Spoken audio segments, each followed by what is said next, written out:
Sa ngalan ng Ama at ng Anak at ng Espiritu Santo, Amen.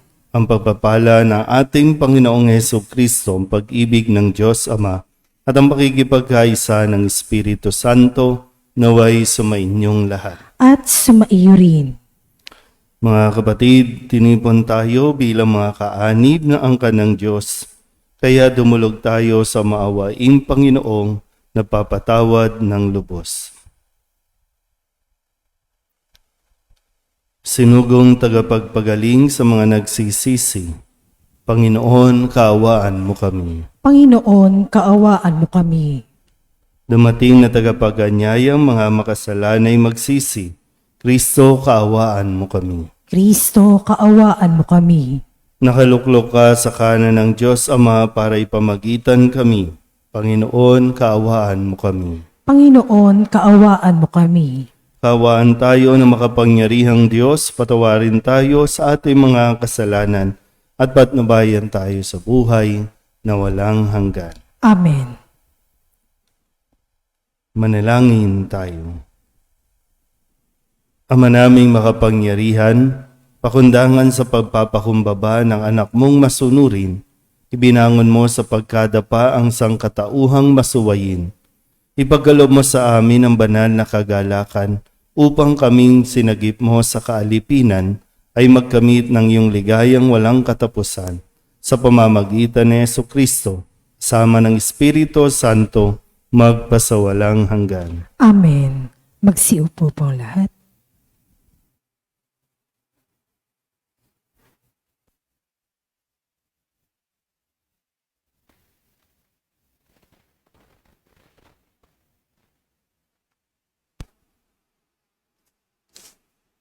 Pagbasa mula sa aklat ng Henesis. Noong mga araw na iyon, lumakad si Israel, dala ang kanyang ari-arian. Pagdating sa Beersheba, naghandog siya sa Diyos ng kanyang amang si Isaac. Pagsapit ng gabi, tinawag siya ng Diyos sa isang pangitain. Jacob, Jacob, nakikinig po ako.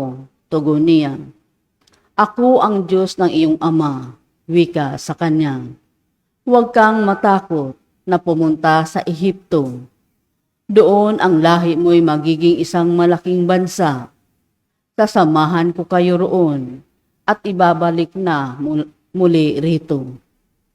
Nasa piling mo si Jose pag ikaw ay namatay. Mula sa Beersheba, naglakbay si Jacob.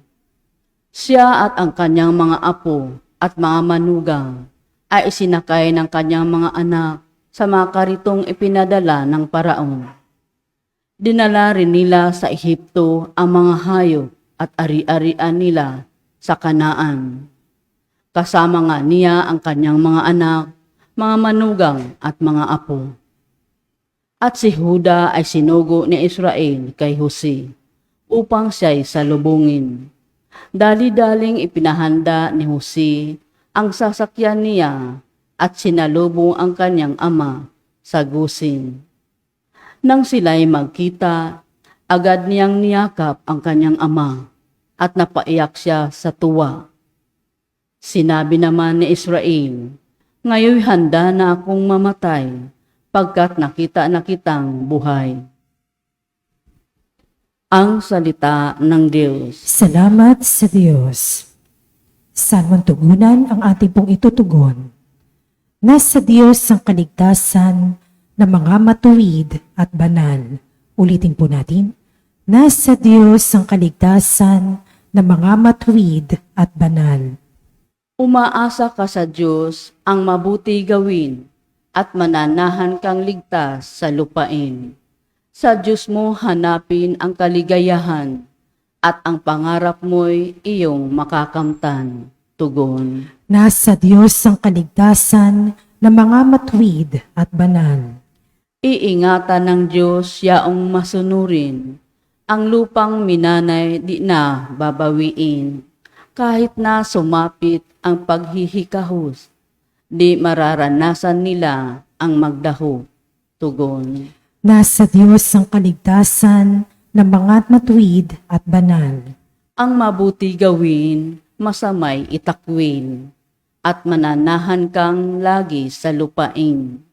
Pagkat yaong bayang wasto ang gawain, ay mahal ng puon, hindi itatakwin.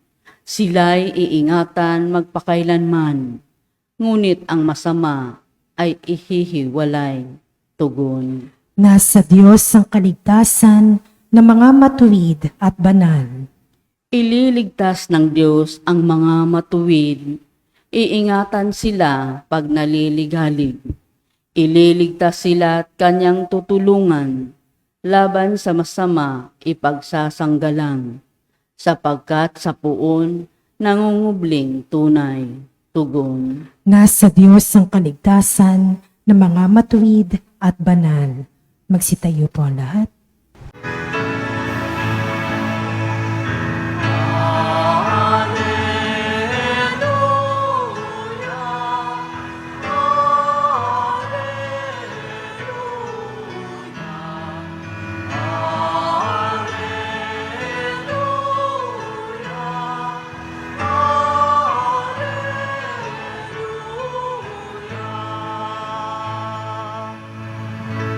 Sa daigdig ay laganap, liwanag na sumisikat, salitang buhay ng lahat. Alleluia, Alleluia.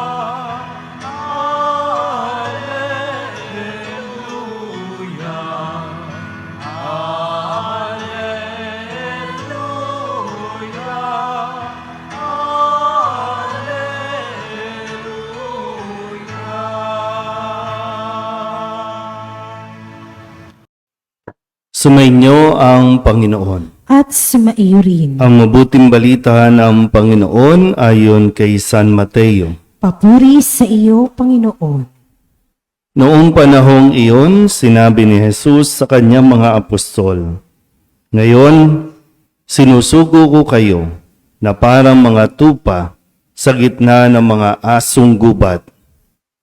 Maging matalino kayo, gaya ng mga ahas, at matapat, gaya ng mga kalapati. Mag-ingat kayo sapagkat may mga taong magkakanulo sa inyo sa mga hukuman at hahagupitin nila kayo sa mga sinagoga. Dahil sa akin, ihaharap kayo sa mga gobernador at mga hari at magpapatotoo kayo sa harapan nila at ng mga hintil. Kapag nililitis na kayo, huwag kayong mabalisa tungkol sa sasabihin ninyo o kung paano ninyo sasabihin. Pagdating ng oras, ito'y ipagkakaloob sa inyo, sapagkat hindi kayo ang magsasalita, kundi ang Espiritu ng inyong Ama ang magsasalita sa pamamagitan ninyo. Ipagkakanulo ng kapatid ang kanyang kapatid upang ipapatay. Gayon din ang gagawin ng ama sa kanyang anak. Lalabanan ng mga anak ang kanilang mga magulang at ipapapatay. Kapuputan kayo ng lahat dahil sa akin. Ngunit ang manatiling tapat hanggang wakas ang siyang maliligtas. Kapag inuusig nila kayo sa isang bayan, tumakas kayo sa kasunod. Sinasabi ko sa inyo, hindi pa ninyo napupuntahan ang lahat ng bayan ng Israel ay darating na ang anak ng tao. Ang mabuting balita ng Panginoon. Pinupuri ka namin, Panginoong Heso Kristo. Isang mapagpalang umaga po sa inyong lahat. Ngayon po ay Biyernes para sa ika-14 na linggo sa karaniwang panahon at papatuloy po nating pakinggan o marinig ang simula ng pagmimisyon ng mga alagad. Matapos na ipakilala ang 12 alagad at bigyan ng kapangyarihan, ngayon ang huling habilin naman ni Jesus sa kanyang mga apostol na parang sila ay ituring nila ang kanilang mga sarili na parang tupa sa gitna ng asong gubat o mga asong gubat.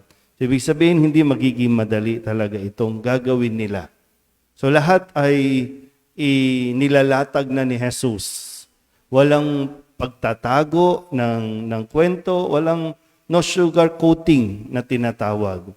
Ito ang haharapin ninyo para maging buo din ang desisyon ng mga apostol na hindi po pwedeng sabihin napilitan lang kami, pinilit lang kami, wala kaming choice kasi lahat ay inilatag na ni Jesus sa kanila.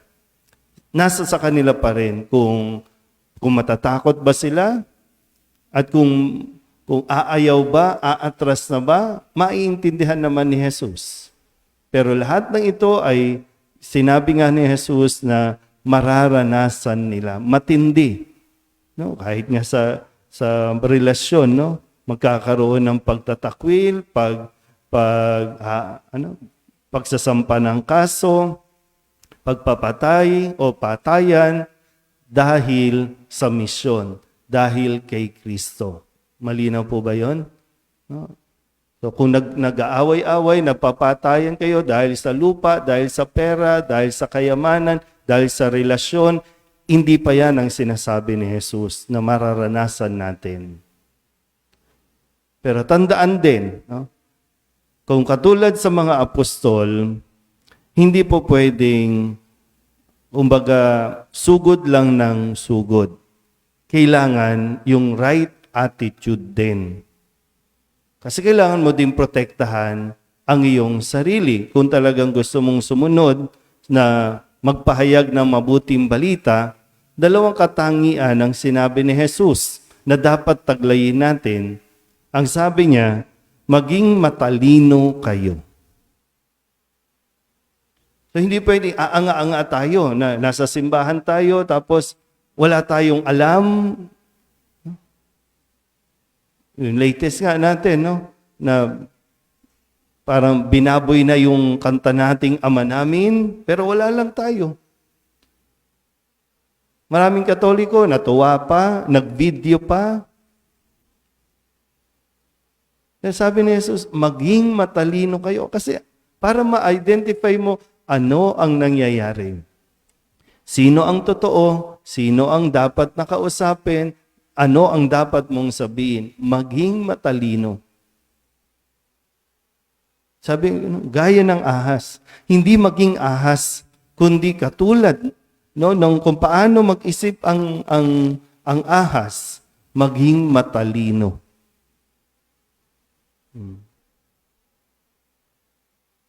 Tignan nyo nga yung katabi ninyo. Matalino ba o nagiging ahas na? Nanunuklaw.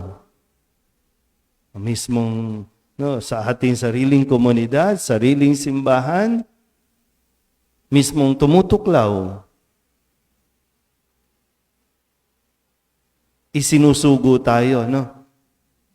Maging matalino.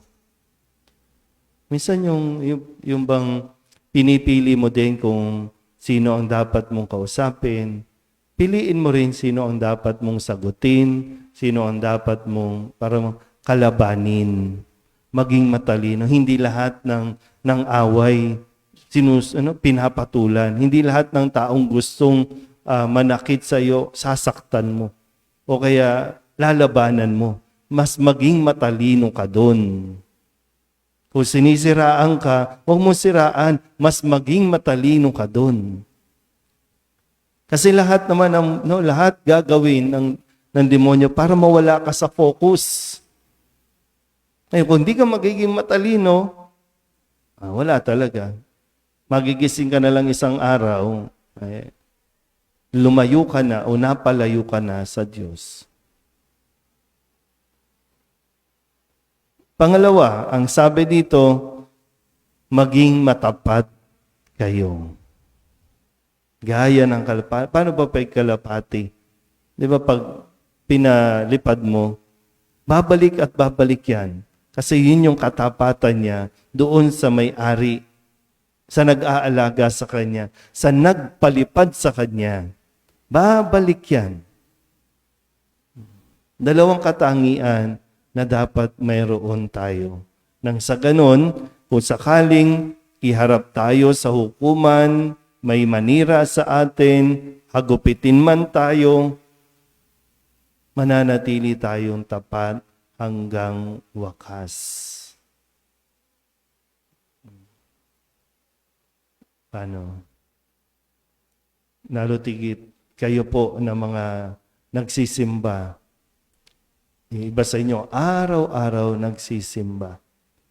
Na ito dapat yung nade-develop. Katalinuhan, katapatan. Kaya natin masuri. At least, para bang self-evaluate natin, nagiging matalino ba ako? Nagiging tapat ba ako sa mga turo ni Jesus, lalo tigit sa nagsugo sa akin? Hindi mahirap yung pairalin natin yung asal hayop. Kahit sa loob ng simbahan, minsan nakakalimot tayo Nalilimutan natin na tayo ay mga alagad. Tayo ay mga sinugo. Tayo ay may misyon. Bumuo ng kaharian. Ipakilala ang Diyos. Hindi ang maging sanhi ng pagbuwag o pagsira dahil lamang sa mga ugali natin. Nawawala yung pagiging matalino, pagiging matapat. Mas pinaiiral yung asal ng inggit, selos, lamangan. Kaya nagkakagulo-gulo ang ating paglilingkod sa simbahan. Suriin na mabuti, ha? Hindi tayo basta lang magsisimba, hindi tayo basta lang magsasalita tungkol sa salita ng Diyos. Kailangan taglay din natin ang katalinuhan at katapatan sa nagturo sa atin. Amen?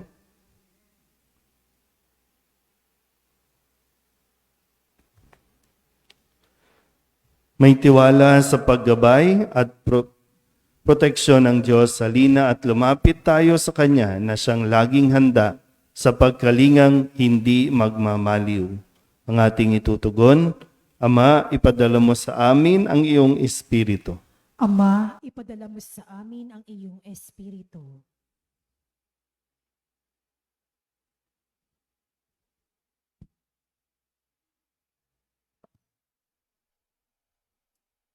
Ang mga pinuno ng simbahan, naway maging matatag at walang takot na ipahayag ang mensahe ng Diyos sa gitna ng mga pagbatikos. Manalangin tayo sa Panginoon. Ama, ipadala mo sa amin ang iyong Espiritu. Ang mga bansa at ang sangkatauhan, naway mapalaya sa makasalanang sistema ng opresyon at terorismo. Manalangin tayo sa Panginoon. Ama, ipadala mo sa amin ang iyong Espiritu. Yaong mga nakararanas ng pagsubok sa kanilang buhay, may asawa, naway makatanggap ng biyaya na magsumikap na mapanatili ang kanilang mga pangako. Manalangin tayo sa Panginoon. Ama, ipadala mo sa amin ang iyong Espiritu. Yaong mga pinahihirapan ng takot at ligali, naway makatagpo ng kaligtasan sa ating komunidad. Manalangin tayo sa Panginoon. Ama, ipadala mo sa amin ang iyong Espiritu. Yaong mga namayapa, naway umani ng pabuya sa kanilang mabuting mga gawain sa walang hanggang kaharian ng Diyos. Manalangin tayo sa Panginoon. Ama, ipadala mo sa amin ang iyong Espiritu. Idulog din natin sa Panginoon ang ating mga personal na kahilingan at mga panalangin para sa ating mga pamilya, kasama ang mga kahilingan ng lahat ng mga nanonood sa online. Lahat ng mga misang pasasalamat, special na intensyon, mga agarang paggaling ng mga may sakit at mga kaluluwa na inihiling na ipagdasal sa misang ito.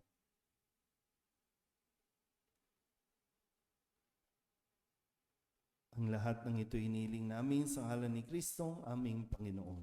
Amen. Magsiupo po ang lahat.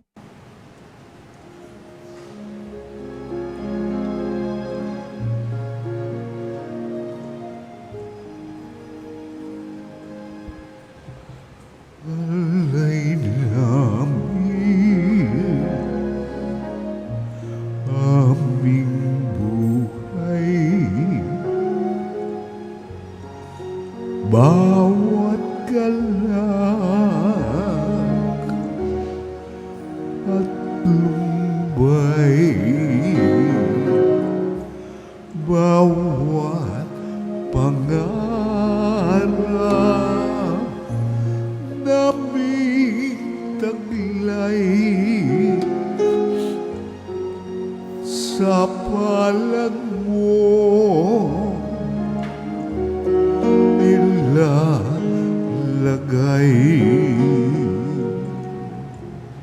Manalangin kayo mga kapatid upang paghahain natin ay kalugdahan ng Diyos amang makapangyarihan. Tanggapin nawa ng Panginoon itong paghahain sa iyong mga kamay, sa kapurihan niya at karangalan, sa ating kapakinabangan at sa buong sambayanan niyang banal.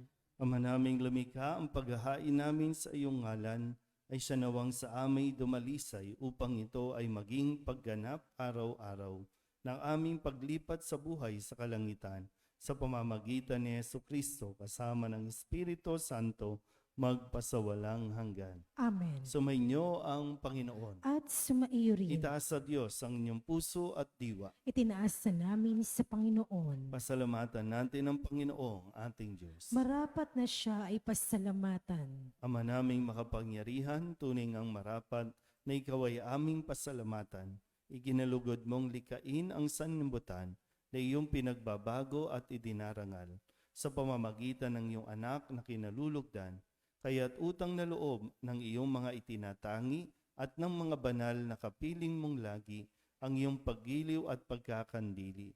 Kaya kaysa ng mga anghel nagsisiawit ng papuri sa iyo nang walang humpay sa kalangitan, kami nagbubunyi sa iyong kadakilaan.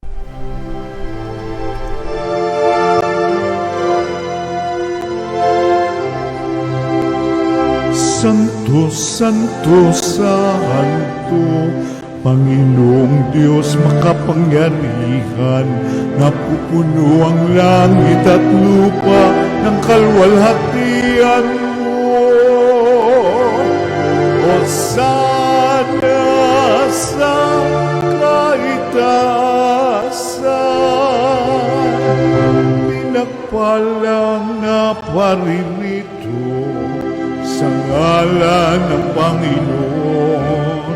Hosana sa kaitaasan.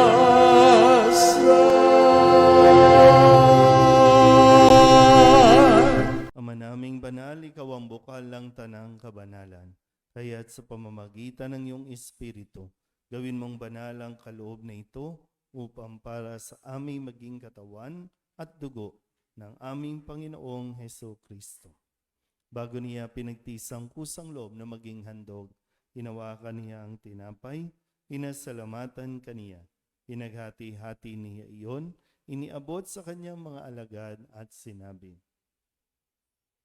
"Tanggapin ninyong lahat ito at kanin. Ito ang aking katawan na ihahandog para sa inyo."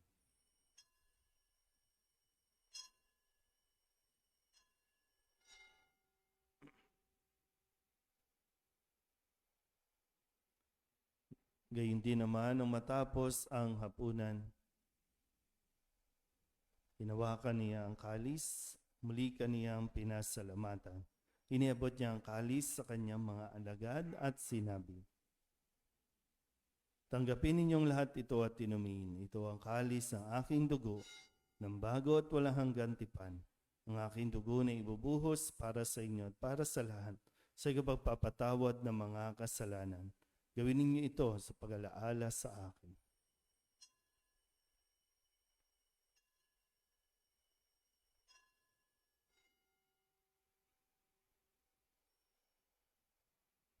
Ipagbunyi natin ang misteryo ng pananampalataya. Si Kristo'y namatay, si Kristo'y nabuhay, si Kristo'y babalik sa wakas ng panahon. Ama, ginagawa namin ngayon ang pag-alaala sa pagkamatay at muling pagkabuhay ng iyong anak, kaya tiniaalay namin sa iyo ang tinapay na nagbibigay buhay at ang kalis na nagkakaloob ng kaligtasan. Kami nagpapasalamat dahil kami iyong minarapat na tumayo sa harap mo para maglingkod sa iyo. Isinasamo namin kami magsasalo-salo sa katawan at dugo ni Kristo ay mabuklod sa pagkakaisa sa pamamagitan ng Espiritu Santo. Ama, lingapin mo ang iyong simbahang laganap sa buong daigdig.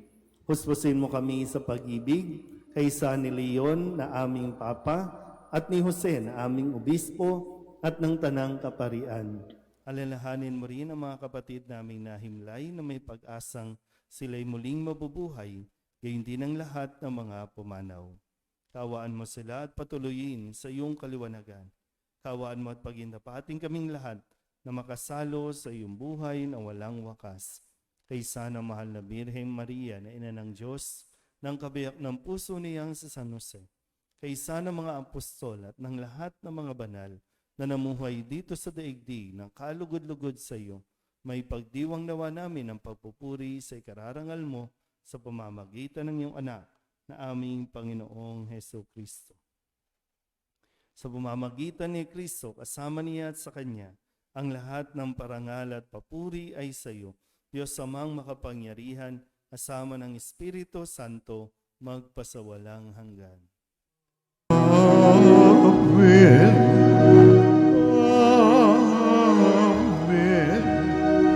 Amen. Amen.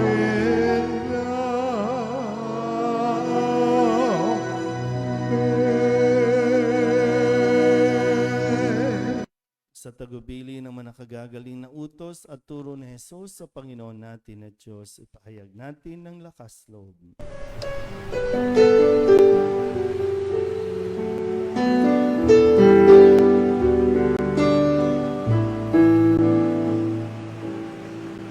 Ama namin, sumasalangit ka, sambahin ang ngalan mo, mapasa amin ang kaharian mo, sundin ang loob mo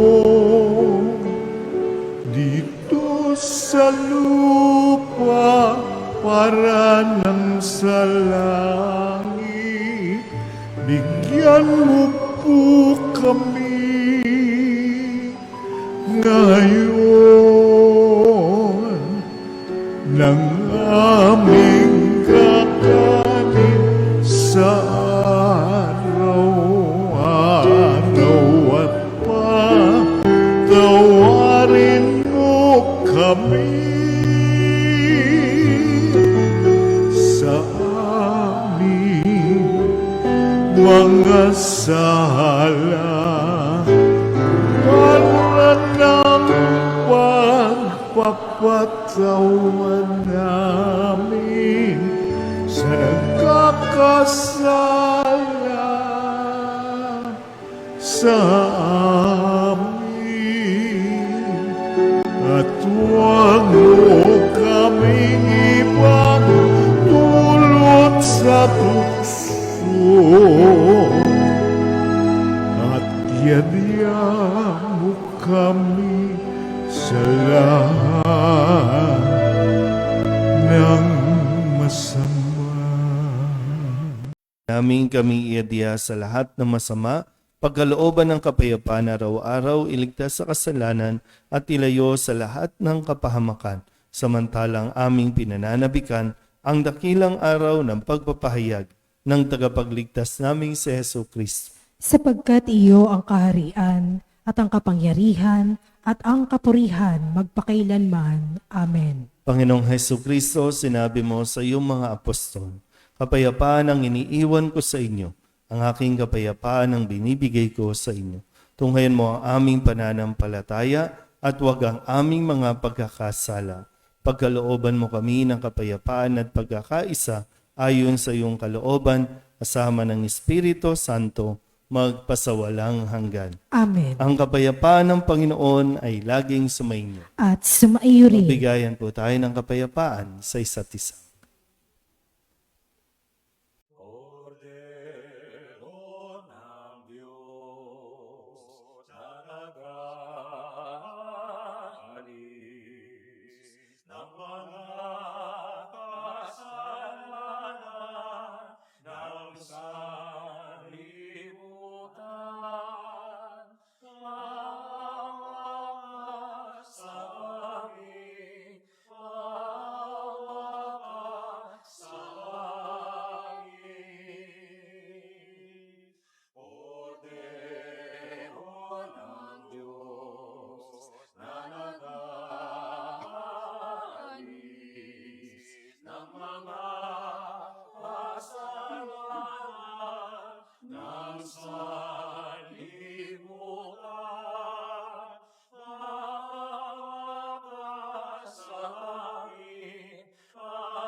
Ito ang kordero ng Diyos. Ito ang nag-aalis ng kasalanan ng sanlibutan.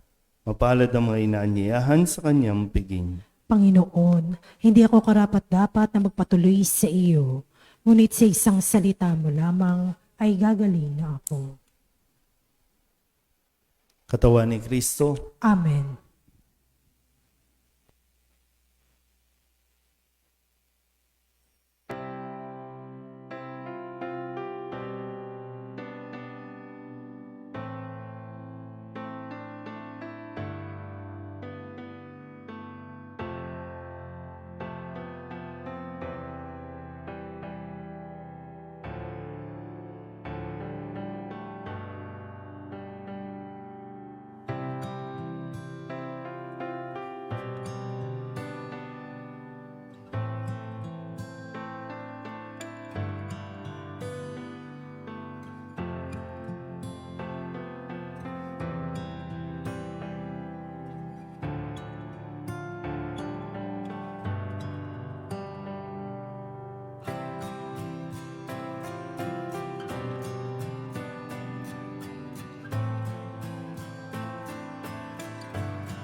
Magsitayo po ang lahat.